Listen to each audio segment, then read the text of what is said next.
Can you talk a little bit about your Marxist formation and what compelled you towards Marxism initially, and what sustains your commitment to it, even as its futures feel uncertain or compromised? Yeah, well, thank you for having me and also for that question. If I have to think back to my formation, I think what I would say is that, unconsciously, I was motivated by so many moments in the history of the left front government in West Bengal, which is my home state, and which was the government in power. I mean, the party, the CPIM, was in power for a long time, the greater part of my growing up.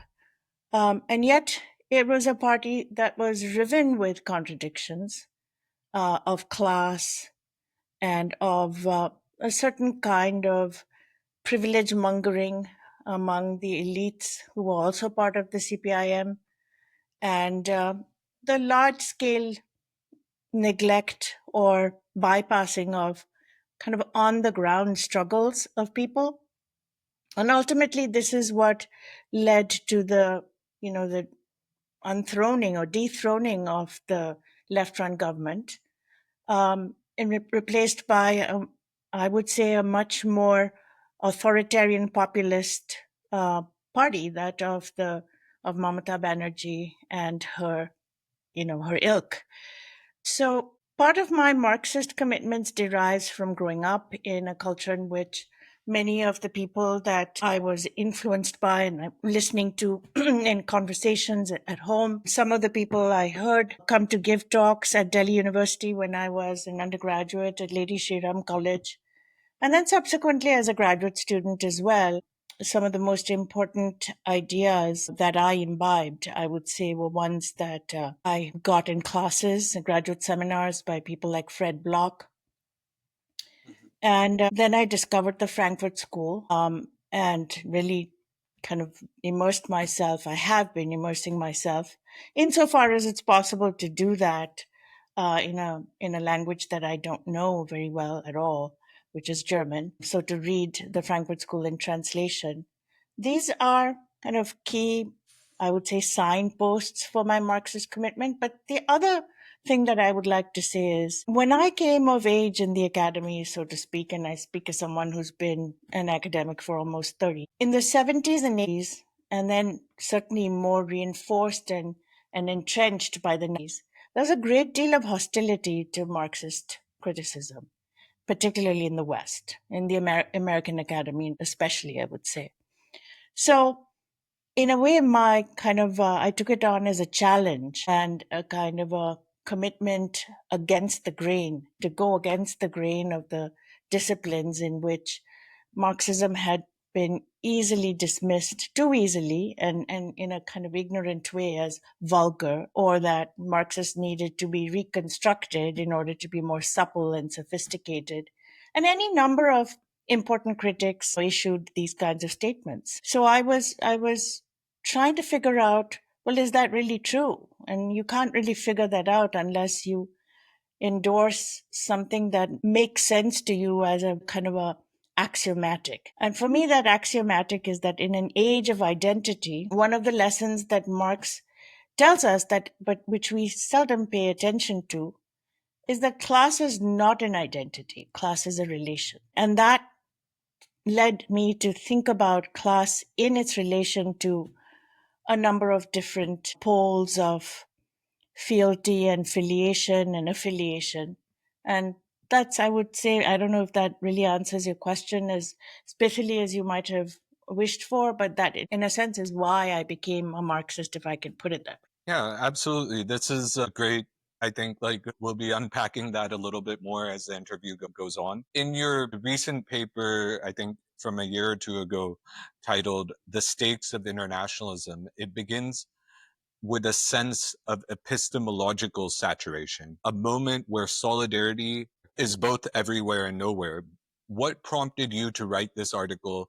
Was there a specific political moment or intellectual tension that made the stakes of solidarity feel different or depleted in this current era that we're in? Well, the first thing I need to say is that that particular piece was written as part of a roundtable on a book by a young friend and colleague, Oritra Majumdar, who's written a very important book called Insurgent Imaginations. And it really was an invitation that I took to focus in on that term internationalism, to figure out what it might have to offer, not as some kind of sanctified or sacralized principle from, the international movements, the first or the second international of the bygone century, but really to think about what that might offer both as an optic for critical work, but also as an optic for, or as a kind of a mode for organizing solidarities that might not exist otherwise or that have been diminished for various reasons. So that was Yeah. really the kind of warrant for writing that piece. Yeah, I think that Rochana Majumdar's work quite directly in that piece, you engage with, particularly her emphasis on affect, intimacy, and leftist desire. And while appreciating her analysis, you seem worried of what happens when affective solidarity becomes genre. Could you speak about this tension between remembering past commitments and reproducing their aesthetic form and how it relates today? Yeah, I mean, I'm happy to respond to that, but I don't believe I have referred to Rochana Majumdar in that essay. So you might Uh, be thinking about either somebody else or some other oh, venue. sorry. Yeah, Yeah. but So, but in a way, I can answer the question without reference to her work because I don't really engage it. Um, Mhm. I don't engage it at all, although I think she's done important work on film history. I'm one of those people who is not swayed by the affective turn. I find that if you think about the kind of intellectual genesis of this turn to affect, more often than not, affect becomes a substitute for ideology. So instead of what seems like old fashioned ideology critique, people now are thinking about, or critics are now writing a lot about affect. And what that does is, first of all, bypass the problems that ideology critique presented. But that would have been okay if it actually produced something more substantive or weighty, which I don't believe it does, because what it does is render critique impossible. You're left in the position of either endorsing an affective response to something or simply calling it out by saying it is an affective response to something. There's no kind of epistemological ground for critique in that move. So I would say that that would be a kind of a more general way to address the question that you might have posed, but not in Yeah. relation to Majumdar's work. Because I think in the article you cite Eritro Majumdar, Insurgent Imaginations, World Literature, Yes, and yes. yeah. That Sorry, I article, messed up. yeah, Yeah, no, not Rochona, but Eritro. yeah, The piece itself was a response, or rather, a kind of a invited critical response to his book. Now, his book, I think, does a lot of things very well, and I'm not quite sure exactly which specific statement of mine you're referring to, but I don't think that Orithro Majumdar is also too persuaded by the turn to affect. I mean, we've talked yeah, a lot about issues. I mean, I've known him since he was a graduate student at Syracuse, yeah, um, and I think that what he sees himself doing, which is something that I endorse a lot. I think it's right on the mark, is to look at what happens when you displace the kind of metropolitan emphasis on things like affect, on things like desire, on questions of subjectivity, and replace those kinds of fetishized concepts with concepts of labor, of contradiction, of exploitation, right? And that, I think, is what he's trying to do in the book, but in a literary way, looking at how literature can be a kind of a gateway into understanding what it means to be an exploited individual or an exploited class or an exploited, form of existence, to inhabit an exploited form of existence. It becomes less about identity and more about the kind of existential aspects of living in bad times, right? Living in a world that has not only is degraded but is also degrading. Yeah, no, this is very well put, and I really appreciate you saying that. This feels especially urgent in the current landscape where solidarity often comes as a public expression, a meme, a statement, a branded. What do you see as the limits of affective solidarity, especially when it becomes a script or a performance? Right. I think that's a very important question. I think we have to rethink, or we have to probe what solidarity could mean now. As you say, I think rightly, when it simply becomes a kind of a slogan or a form of virtue signaling, then it's emptied of its content, right?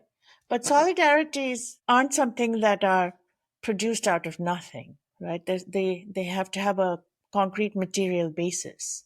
At least if you're working within a kind of a materialist or historical materialist framework, you have to posit that it comes from grounded struggles, and so it becomes less important to focus on the identity again of the agents doing the solidarizing, and more about the kind of work and the political stakes and the reasons, the goals for solidarity, that solidarity at least promises, forms of solidarity promise. So that's where I think the internationalist movement has something to offer us. Because if we go back and think about it, the Working Men's Association, this was a kind of a ragtag group of everybody from artisans to peasants to intellectuals to artists to students, um, migrants, who understood that their individual battles had to be, and individual struggles had to be placed under an umbrella. Otherwise, there would not be strength in numbers. So it was a kind of an alternative to either both the council communism that you find in places like Italy and in parts of Europe, and also a kind of a move that pushed against the impulses of anarchism, Yeah, right? So there's a kind no, of a that is, historical basis for for the internationalism that contemporary solidarity movements could look to. yeah, absolutely. And I think there's also that risk that the genre of solidarity that the genre of solidarity evacuates the material contradictions of Marxist critique itself, and that comes through in that paper. And I think it's like really relevant for today. And could you elaborate a little bit more about the political stakes and how you view those political stakes? That instead of organizing around class, capital, and the state, we begin to curate our moral position and call it politics in a Right. sense. Right. And that has very much to do with the turn in political theory towards ethics, where ethics comes in to replace politics as the kind of master metaphor, if you will. Um, and the stakes of internationalism, if that's the kind of terrain on which we're operating right now, suggest an entirely different way of thinking about politics, where, you're not issuing terms like collectivity or solidarity or new social movements in the name of the identity of those movements, but rather what not only what they have in common, which is to say their kind of identity and difference, if you will, but also what each of them sort of fails to account for, right? So there is a kind of a remainder to each of these ways of organizing, perhaps, that gets worked out in a practical political situation rather than abstractly, either as a theoretical move or as what you're calling a genre, right? A genre refers to something that focuses or emphasizes common elements while ignoring that which might not be assimilated or assimilable under the common features. But internationalism as a movement, reckons with that ambiguity or reckons with that maybe even an antinomy, an irreconcilable difference between things that are common, things that do share elements, and things that never will. Now, how much weight we give to that is not an abstract question. It's not something that we can, come up with a recipe for, but something that has to be worked out in practical political struggles. No, I really appreciate that. This is I'm learning so much as we speak. I think recently two of the biggest solidarity movements, there have been so many of late, has been around like Palestine and India and Pakistan. We saw various left formations taking different positions, often rushing toward a declarative sort of solidarity where moral clarity, as you were explaining, is quickly claimed and circulated. At the same time, these expressions often operate at a distance from like material risk or contradiction. How do we stay committed to such struggles in ways that are meaningful without reducing solidarity to just like a projection of our own political virtue or turning it Right. into an aesthetic of resistance? Right.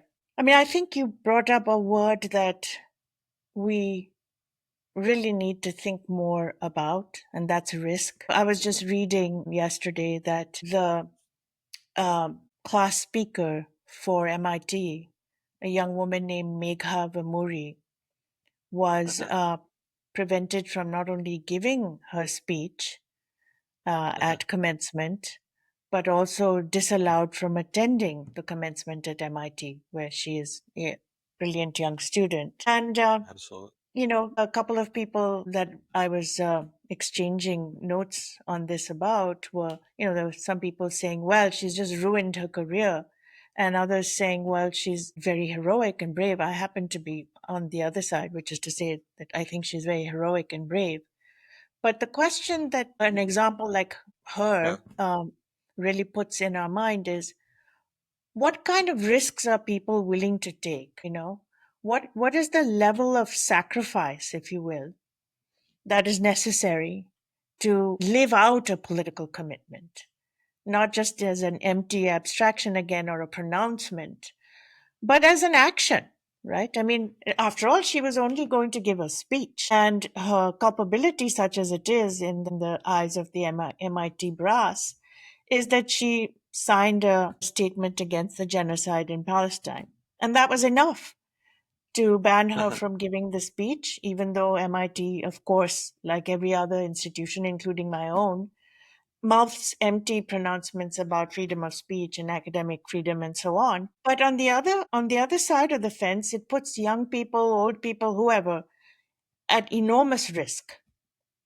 Yeah, And absolutely. risk is a category that we haven't really thought through, except in terms of large scale questions like the risk of climate change and so on and so forth. But the kind of existential risk and the suffering that various people avow, deliberately, self consciously as a political act, that I think is worth thinking a little bit more about. And it Yeah, this is, it's never going to be something that we resolve. You can't reconcile yourself to risk, but you live with it.